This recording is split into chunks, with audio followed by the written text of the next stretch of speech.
रुक करेंगे अगली खबर की ओर, जहां अयोध्या के राम जन्मभूमि परिसर में भव्य राम मंदिर जन्मभूमि पर बन रहा है। ऐसे में शुरुआत के साथ ही रामलला के लिए भक्तों ने दिल खोलकर दान दिया है।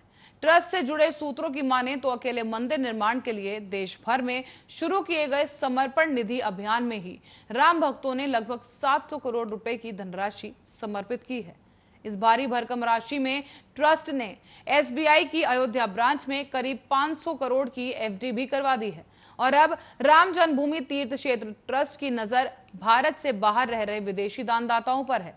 इसके लिए केंद्र सरकार से अनुमति मिलने के बाद ट्रस्ट ने स्टेट बैंक ऑफ इंडिया के दिल्ली स्थित मुख्य ब्रांच पर अकाउंट भी खोल दिया है और इस खाते के संचालन का दायित्व 3 लोगों को सौंपा गया है। दरअसल निधि समर्पण अभियान खत्म होने के बाद से ही देश भर में जिला स्तर पर संकलित निधि के ऑडिट का कार्य शुरू हुआ था।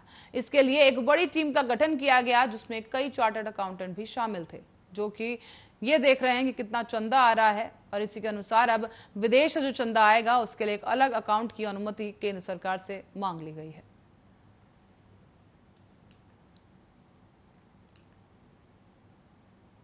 और वहीं यमुना एक्सप्रेसवे प्राधिकरण की आवासीय भूस्खलन की योजना में अब आवेदनकर्ताओं के लिए एक अच्छी खबर सामने आ गई है। यमुना विकास प्राधिकरण ने आवासीय भूखंड की योजना के ड्रॉ की तिथि निर्धारित कर दी है। यानी अब भूखंड आवंटन के लिए 7 जुलाई को ये ड्रॉ निकाला जाएगा। यमुना विकास प्राधिकरण एक्सप्रेसवे के आसपास नए शहर बनने की योजना पर बड़े स्तर पर काम किया जा रहा है। दरअसल इस इलाके में नोएडा इंटरनेशनल एयरपोर्ट और फिल्म सिटी योजना के बाद लोगों ने बड़े पैमाने पर निवेश करना शुरू कर दिया है, जिसके चलते अब यमुना विकास प्राधिकरण ने आवासीय और औद्योगिक प्लाट निकाले थे।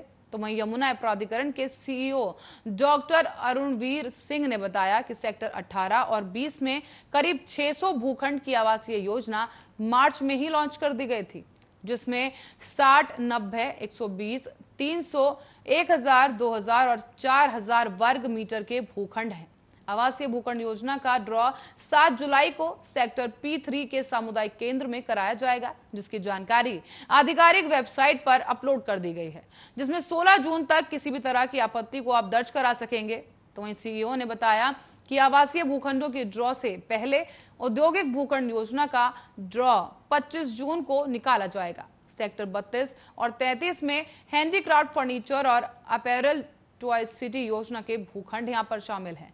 गौरतलब है कि इन सभी योजनाओं का ड्रॉ कोरोना संक्रमण के चलते देर से किया जा रहा है।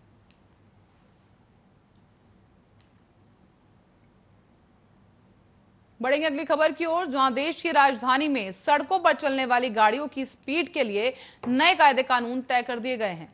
यानी अब दिल्ली यातायात पुलिस की संशोधित अधिकतम स्पीड सीमा के अनुसार national highway, ring road, outer ring road और आईजीआईटी एयरपोर्ट रोड से गुजरने वाली निजी कारों, टैक्सियों के लिए अधिकतम स्पीड सीमा 70 से 60 किलोमीटर प्रति घंटे की कर दी गई है।